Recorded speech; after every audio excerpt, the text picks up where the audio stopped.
থেকে শক্তি তোমার বেশি হয়ে গেছে, ক্ষমতা তোমার বেশি, অনুমতি। সেজন্য আল্লাহ ইয়া আইয়ুহাল্লাযীনা আমানু লা তাদখুলু বুয়ুতান গায়রা বুয়ুতিকুম হাত্তা তাস্তানিসু ওয়া তুসাল্লিমু আলা আহলিহা।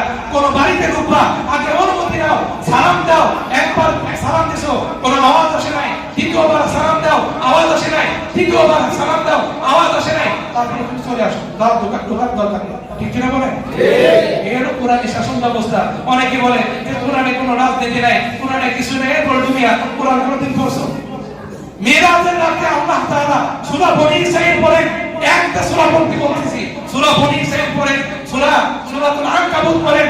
এই সূরা বনী ইসরাঈলের মধ্যে যে থিওরি আল্লাহ তাআলা তোমাকে দেবে, পুরো বিশ্ব মানুষকে দিয়েছে, এমন থিওরি কোন পৃথিবীর কোন গণতন্ত্র রাষ্ট্র তৈরি করতে ওরা আজ আমরা কোরআন থেকে অনেক দূরে, কোরআনের একটা আয়াত সহি করে বলতে পারি না, আর বর্ণনা তো দূরের কথা, ব্যাখ্যা তো আরো। আজ কোরআন থেকে দূরে সরে যাওয়ার কারণে কোরআন থেকে কোনো রাজনীতি পাওয়া যায় না, ধর্ম থেকে রাজনীতি আলাদা করে দেওয়া।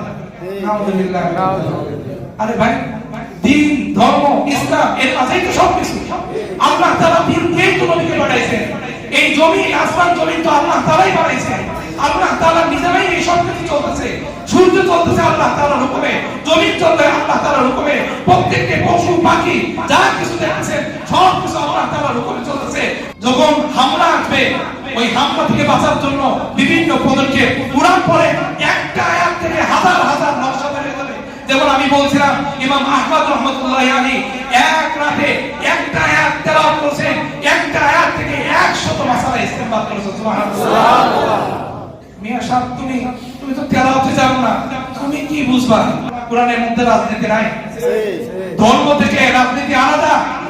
আল্লাহর রাসূল রাজনীতি করেন নাই, রাষ্ট্র পরিচালনা করেন নাই, সুলাইমান আলাইহিস সালাম রাষ্ট্র পরিচালনা করেন নাই। কথা বলেন না, করেন কি? করেছেন কিনা? খালি রাসূল সাল্লাল্লাহু আলাইহি ওয়াসাল্লাম ধর্ম থেকে আলাদা হয়ে রাজনীতি করেছেন? আল্লাহ তাআলা প্রত্যেককে বুঝার তৌফিক দান করেন। অনেক ভাই বোঝে না, বোঝার কারণে এটা করে। আল্লাহ তাআলা প্রত্যেককে সহিহ বুঝ দান করেন। আমিন।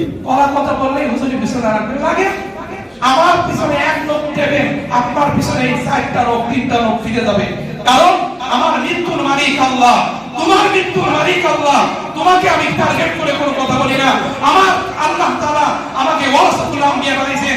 কোরআনের এক একটা কথা, এক একটা ব্যাখ্যা উম্মতের সামনে পেশ করা, এটা আমার দায়িত্ব, আমার ঈমানি কাজ, এটা আমার দায়িত্ব। আমি যদি না করি, কিয়ামতের ময়দানে আমার গর্দান কাটবে। ঠিক কিনা বলে? আল্লাহ তাআলা আমার ভাইদেরকে বুঝার তৌফিক দান করুন। আমিন। আমরা সকলেই ভাই। আপনার টাকা হোক, আপনি ধনী হন, আর আমি খুশি হই, আমি মেদর হই, আমি যাই হই না কেন, তুমিও আমার ভাই, আমিও তোমার ভাই। তুমি আল্লাহর গোলাম, আমি আল্লাহর গোলাম। তুমি নবীর উম্মত, আমিও নবীর উম্মত। ঠিক কিনা বলে? আল্লাহ তাআলা সব ভাইকে বুঝার তৌফিক দান করুন। আমিন। সময় শেষ। সোনার বাংলাদেশ, যারা সুন্নাত পড়েনি সুন্নাত